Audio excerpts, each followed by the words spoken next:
улсын дээд шүүхийн ерөнхий шүүгчийг одоо нэг удаа улиран томилох болсон энэ цэцдэр гарсан маргаантай асуудлыг хүлээн зөвшөөрөхгүй байгаагаа мэдгдсэн.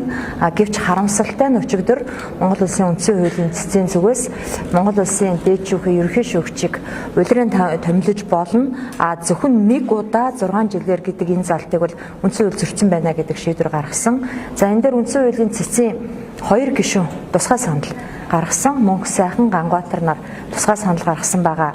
За тийм учраас өнөөдөр ардчилсан намын зүгээс бид бол энэ асуудлыг хэрэгэрч хүлээн зөвшөөрөхгүй. Яагаад гэвэл үндсэн хуулийн цэцгийн 2 шүүгчийн хугацаа дууссан байгаа. За үндсэн хуулийн цэцгийн дарга Баясгалангийн хугацаа дуусаад 1 жилийн нүр үзэж байна.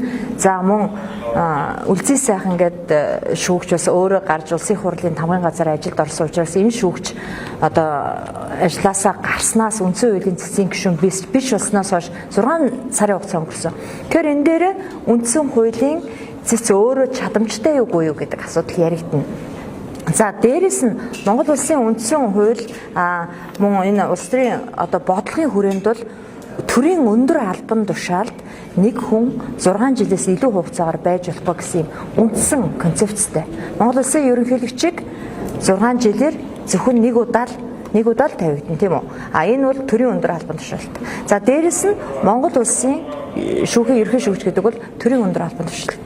Энэ хүн 6 жилээс цаашаага уйлраад 12 жилээр болох юм бол энэ өөрийн эрэхгүй ашиг сонирхлын зөрчилд орно. Тийм учраас ардчилсан намын байр суурь бол энийг бид хүчтэй эсэргүүцэн бид эсэргүүцлийн хороо байгуулна.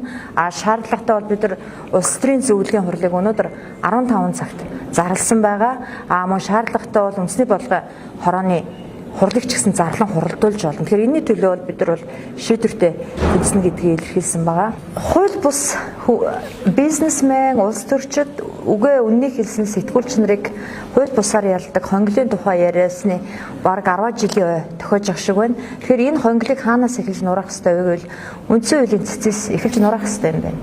За дээрэс нь улсын одоо дээд шүүхээс эхэлж нураах ёстой юм байна. Бүр цаашаа ярих юм бол Монгол улсын ерөнхийлөгчтэй хариуцлага тооцохоос эхэлж энэ хонглыг нураах ёстой юм байна. За улс төрийн хувьд та бүхэн бүгдээрээ мэдж байгаа. Монгол улсын ерөнхийлөгч хүрэл сүхийн дохио зангаагаар өнөөдөр үндсэн хуулийн цэц удаа дараа улс төрийн шийдвэр гаргаж байна. Дээрэс нь одоо шүүх бол шудраг бус байна. Энэ дээрэс нь үг хэлсэн хэвлэл мэдээллийн хэрэгслийг дарамтлж хордог болсон. Энэ улсад хүний эрх энэ улсад шударгаас алдагдсан. Тийм учраас энэний эсрэг бол ардчилсан нам одоо шийдвэртэй тэмцэнэ. Бид нар хэрвээ шаардлагатай бол улс төрийн тэмцлийг эхлүүлэхэд бэлэн байна.